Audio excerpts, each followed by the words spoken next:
my name is Joel or Joel or Joel or any variation thereof, I will answer to. I came to accept Christ or ask him to be my Savior when I was around 10 years old. I knew I was a sinner and that Jesus loved me. But to be quite frank, even back then, I think I had a pretty narrow view of who God was. I felt that God was just waiting this whole time for me to mess up.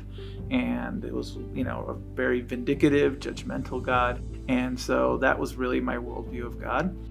It was very common in the denomination I was in for people to go to Bible college.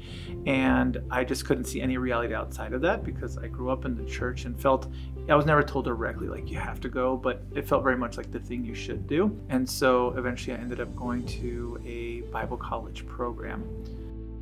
My first year at Bible college kind of gave credence to what I had been worried about all along about God. During that time, the English pastor, we were part of a Spanish ministry, the English pastor became adamant that we had to change our Bible version. And when there was a little bit of debate over it, the attacks became very angry, very vitriolic, very threatening. And I saw a side of Christianity that I'm sure I had seen bits and pieces of in my life, but never to that magnitude. It felt wrong, quite frankly. And so it definitely started making me question my faith. For the first time in my life, I started saying, maybe there's something to what other people say about, atheism or agnosticism or other faiths, because there's just something that didn't sit well with me. Shortly after completing Bible college, I was married. So I started just kind of working and over time started attending church less and less. And so stepping away from God was a little terrifying, but it was also at the moment, it felt kind of liberating, right? Like, it's no more responsibility and I don't have to be anywhere on Sunday mornings and I can actually sleep in and I can relax. And it was in a season in our life where work was going really well for both of us. And so it allowed me to kind of put my focus on that. Over time, we were married at about 10 years. We started trying to have kids and we quickly realized there was fertility issues.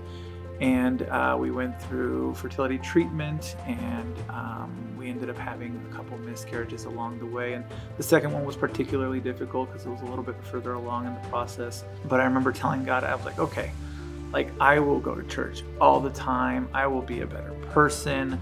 I will live for you. I'll give my life back to you. But please let's just, let this baby be born, right? And this will be my miracle, because I think one of the things in my life is I really wanted proof that God was listening. And so I wanted this God moment, this miracle moment in my life to just know for sure, right? Because of the doubt that was already there. And so I prayed very earnestly, very sincerely. And unfortunately, the baby didn't make it.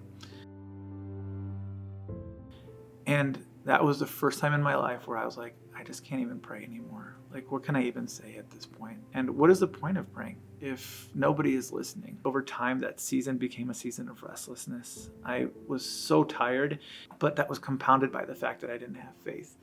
And just like it was a piece-by-piece deconstruction of my faith in the first place, coming back to the faith was actually a step-by-step process. And so I started reading. I was like, let me go back in history, because I like history. I said, let me read the earliest sources we have on Christianity. As I picked up these early martyrs, not only one that literally blew me away at the tough and terrible lives they lived.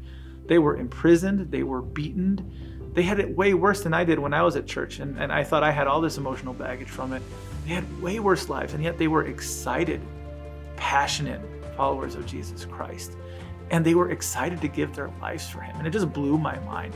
We also became licensed to foster because we wanted to adopt, and we were submitting adoptions on kids all over the U.S.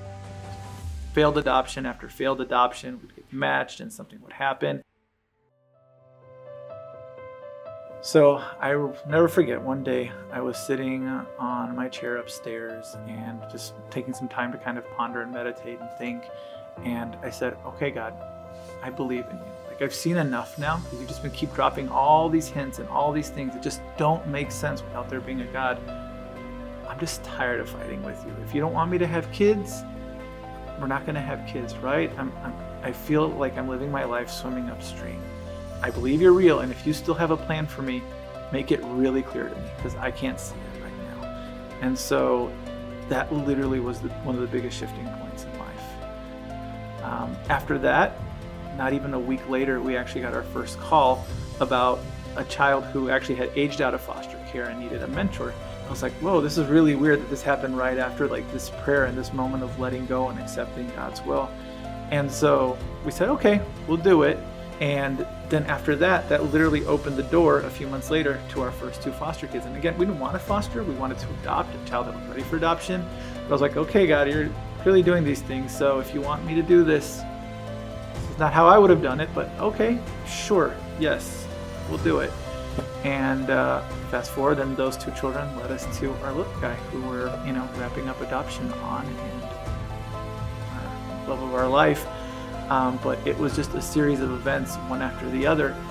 I was like, wow, God's really pursuing me versus me thinking that I have to constantly please God, or, God's always mad at me. Like, how much more does he have to do to tell me, hey, I have a plan for you. This is where it starts.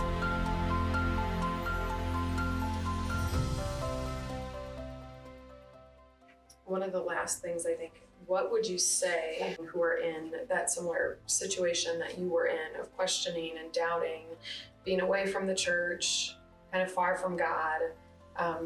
Is there an encouragement that you would share? Yeah, absolutely. I think, God is waiting with open arms. He's 100% waiting with open arms for us. He's not going to force us to come to him. And so sometimes it's that step of faith. For me, it's been a process, right? And I'm still far from perfect, and I still don't have all the answers to everything. But the first step was just saying, okay, God, I'm here. Now I'm trusting on you to do the rest. And so if you're here today and you're wondering, well, does God love me? I can tell you he absolutely does. If you're wondering, is this the time to come back home? I say it absolutely is. There's a home here for you. God has a plan for you, and he's just waiting for you just to say yes.